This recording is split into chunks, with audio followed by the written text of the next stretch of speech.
we are again warning. If there is no accountability and no attempt by the Republican Party to stop these insane lies that have taken root in their party, witness the support this week by the House Republicans for bigot and conspiracy theorist Marjorie Taylor Greene, the Congresswoman from Georgia. If there's no effort at accountability, this is not going to be the end of MAGA terrorism. This will only be the beginning. So we have to stop demonizing people and realize the biggest terror threat in this country is white men, most of them radicalized to the right. And we have to start doing something about them. There is no travel ban on them. There is no ban on, they had the Muslim ban. There is no white guy ban. So what do we do about that? And sadly, the domestic enemies to our voting system and our honoring our Constitution are right at 1600 Pennsylvania Avenue with their allies in the Congress of the United States. But again, let's just get out there, mobilize, organize, and not let the president deter anybody from voting. And again, support the postal system, which is election central. They're doing everything they can. Suppress the vote with your actions, scare people, intimidate by saying law enforcement will be there, diminish the role of the postal system in all of this. It's really actually shameful. Enemies of the state. So this is just a warning to you Trumpers. Be careful. Walk lightly. We ain't playing with you. Enough of the shenanigans. Enough is enough. And for those of you who are soldiers, you know how to do it. Do it right. Be in order. Make them pay. Michelle says that, when they go low, we go high. No. When they go low, we kick them.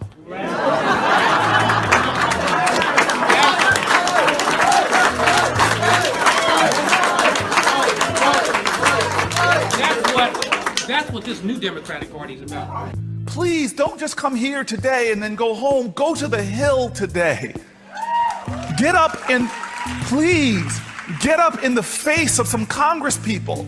And I don't think, even in states where Donald Trump won big, that it does you any good running away from Donald Trump. I think you need to go back and punch him in the face. I mean, the truth is this guy is bad for this country.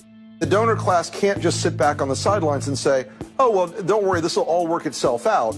They're still going to have to go out and put a bullet in Donald Trump, and that's a fact. But I'd like that you're all a part of it. When was the last time an actor assassinated a president? Yes, I'm angry. Yes, I am outraged. Yes, I have thought an awful lot about blowing up the White House. Already, you have members of your cabinet that have been booed out of restaurants, who have protesters taking up at their house, who's saying no peace, no sleep. No peace, no sleep. And if you see anybody from that cabinet in a restaurant, in a department store, at a gasoline station, you get out and you create a crowd.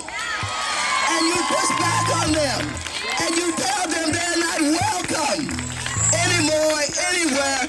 I will go and take Trump out tonight. This is as much about public outcry and organizing and mobilizing and applying pressure so that this GOP-led Senate and that these governors that continue to carry water for this administration, putting the American peoples in harm's way, turning a deaf ear to the needs of our families and our communities, hold them accountable. Well, make the phone call, send the email, show up. There needs to be unrest in the streets for as long as there's unrest in our lives. And unfortunately, there's plenty to go around. A guy, a president, who clearly is owned by Putin. We have an investigation going. Okay, that's good news. We basically now have a press release that's been put out, that's been twisted and mangled, that now will give this president permission to fire Rosenstein, who will now take over this investigation. Our democracy is under siege. People need to start taking to the streets. This is a dictator. This is not something to analyze anymore. Yeah. This is not so, oh, a good day for Trump. Yeah. This is frightening stuff. Trump wakes up angry, watches Fox and Friends, and fires Bob Mueller.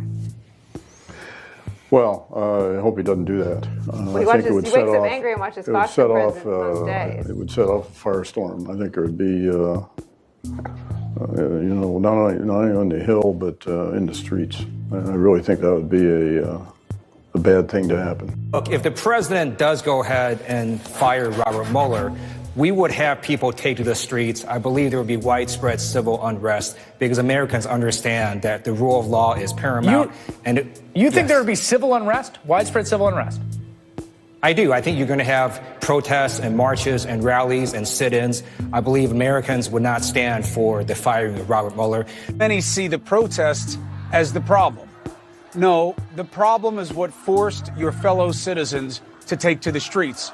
Persistent and poisonous inequities and injustice. And please, show me where it says that protests are supposed to be polite and peaceful. But he's taking these shots, this antagonism, this taunting to the intelligence community. You take on the intelligence community, they have 6 ways from Sunday at getting back at you. So even for a practical, supposedly hard-nosed businessman, he's being really dumb to do this. What do you think the intelligence community would do if they were motivated? I don't know, but from what I am told, they are very upset with how he has treated them and talked about